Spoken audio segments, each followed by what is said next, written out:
99% muhibin. Muhibin, kan ada saripah-saripah jadi begitu. Nah yang penceng-penceng itu happy begitu.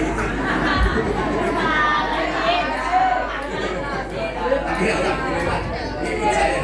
Tapi sebagian yang gak kuat goyong.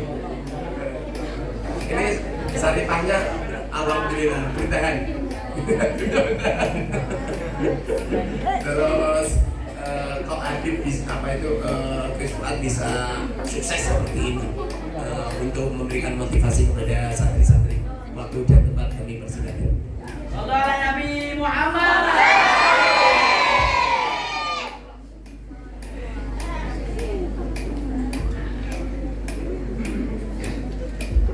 Assalamualaikum warahmatullahi wabarakatuh.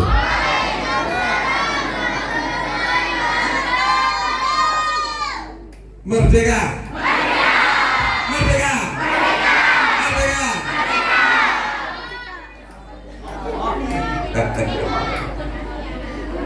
Bismillah, alhamdulillah, wassalatu wassalamu ala rasulillah wa ala alihi wa sahbihi wa mawala wa la hawla wa la quwwata illa billah amma ba'du. Adik-adik ada yang mau bertanya, menanyakan sesuatu bagaimana? Ya, boleh bertanya, boleh silakan.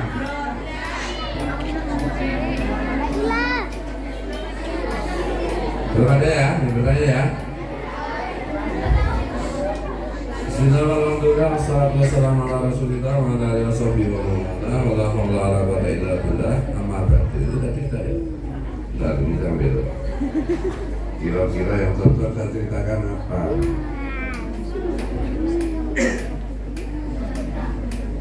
Saya ini bersama rombongan datang dari Jogja. Mungkin ada yang dari Jogja.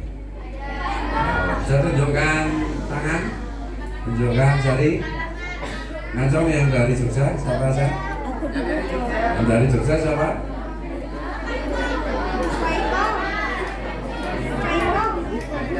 Oh, Tasripan pinter banget kok ngacong nggak berani. Saya dari Jogja, tepatnya di Kabupaten Bantul, Jogja Selatan. Jadi kalau adik-adik mau wisata ke Pantai Parangtritis, ke Keraton Jogja, ke mana lagi ya? Yang terkenal itu? Obelik. Obelik. Obelik. Borobudur. Borobudur, Prambanan, Hutan Pinus, terus Pantai Krakal, terus yang buat foto-foto itu Obelik. Malioboro. Mana lagi? Nggak pernah jalan-jalan. Ketiganya istri ketiga itu mana? Untuk foto-foto itu? Obelik. Terus mana lagi?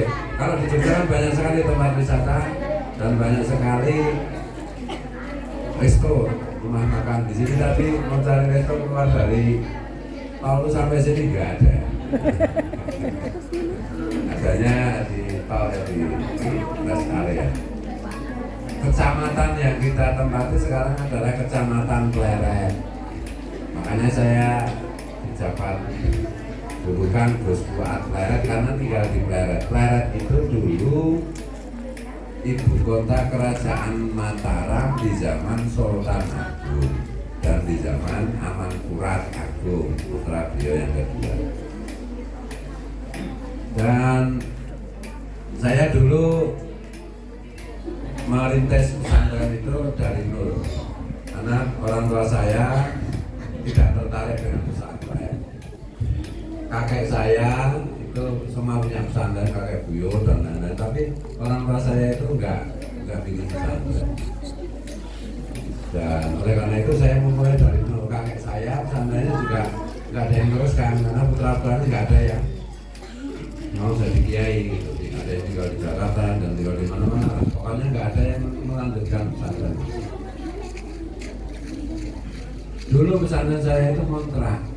Jadi karena nggak ada tempat, saya sendiri masih kontrak. Ya santri-santri mungkin itu tempat tinggalnya saya kontrakkan. Pindah-pindah sampai 6 tahun. Sampai 6 tahun itu belum punya rumah. Kemudian apa lagi yang sudah ada? 2017 punya.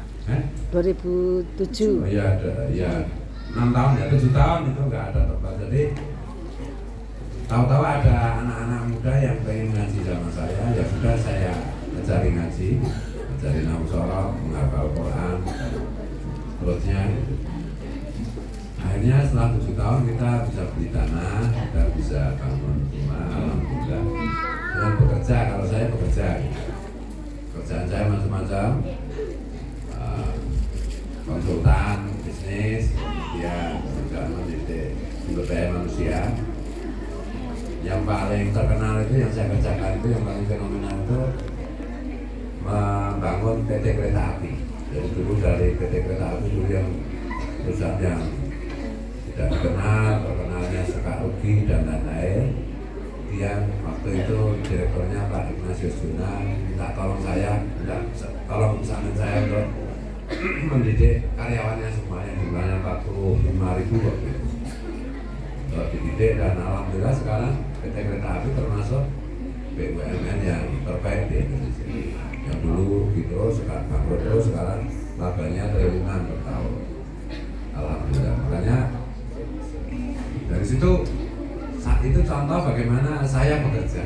Karena memang dulu pernah menjadi pegawai negeri juga, pernah ditawari menjadi dosen, tapi saya nggak mau. Dan sama ibu saya dipaksa untuk menjadi guru pegawai negeri.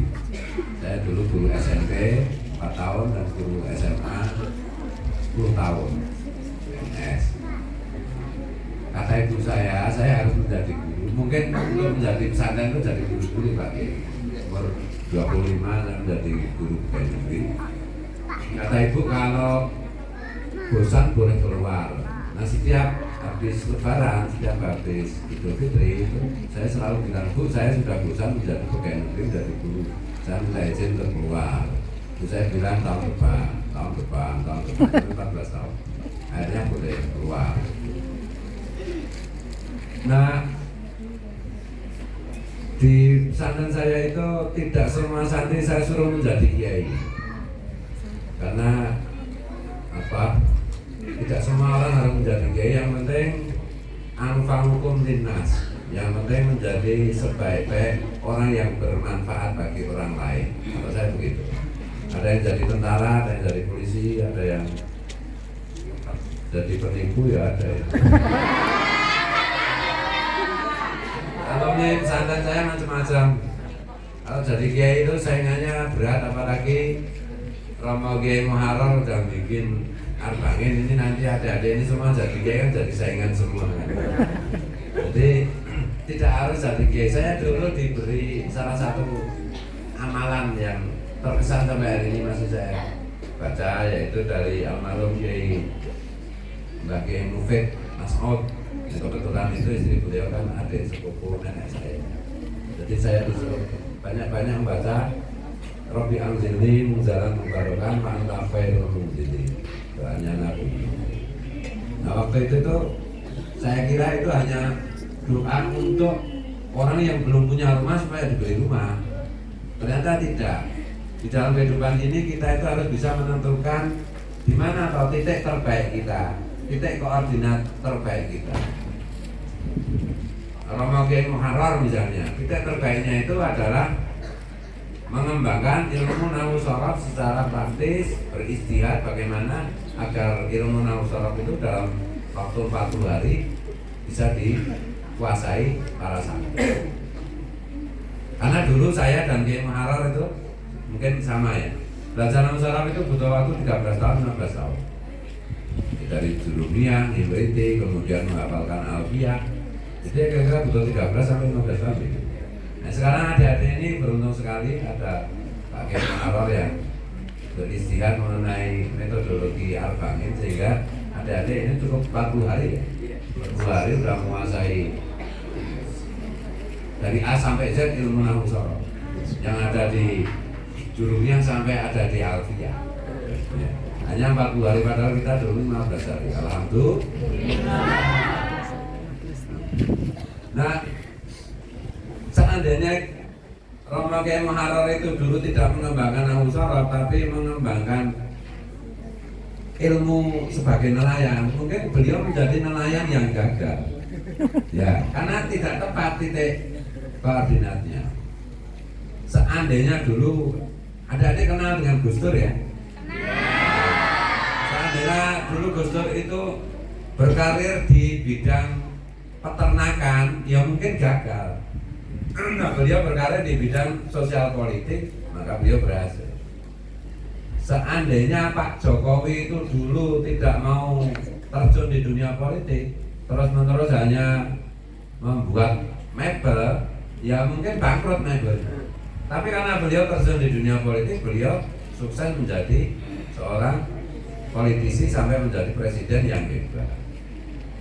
Begitu juga seandainya Pak Prabowo itu dulu tidak masuk dunia tentara, masuknya berprofesi sebagai penjual kerupuk, ya sekarang nggak bisa jadi presiden. Begitu juga adik-adik ini, masa depan adik-adik itu di mana? Peran adik-adik itu di mana supaya menjadi angsa hukum lintas? Nah itu adik-adik harus berdoa kepada Allah. Ini adik-adik kebetulan punya guru Romo Kiai Muharrar yang juga sangat kuat soal basirah dan soal isyarah. Ya nanti adik-adik mungkin bisa minta ijazah saya bagaimana mencari tugasmu itu sebenarnya di mana? Apakah jadi tentara? Apakah jadi polisi? Apakah jadi kiai? Apakah jadi peneliti? Apakah jadi apa? Yang jelas harus jadi manten.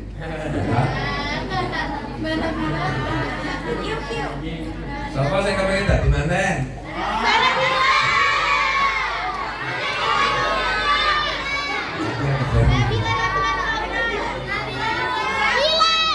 Iya.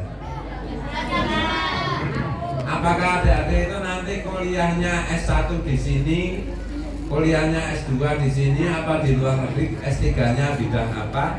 Nah ini adik-adik nanti bisa bertanya kepada Romo Kiai Muharrar bagaimana memohon berdoa kepada Allah untuk diberi peran yang tepat. Saya berharap adik-adik itu ada yang menjadi ahli nuklir, ada yang ahli IT. Tapi jangan semuanya jadi kiai, semuanya jadi kiai ya repot kita orang Islam. Ada yang jadi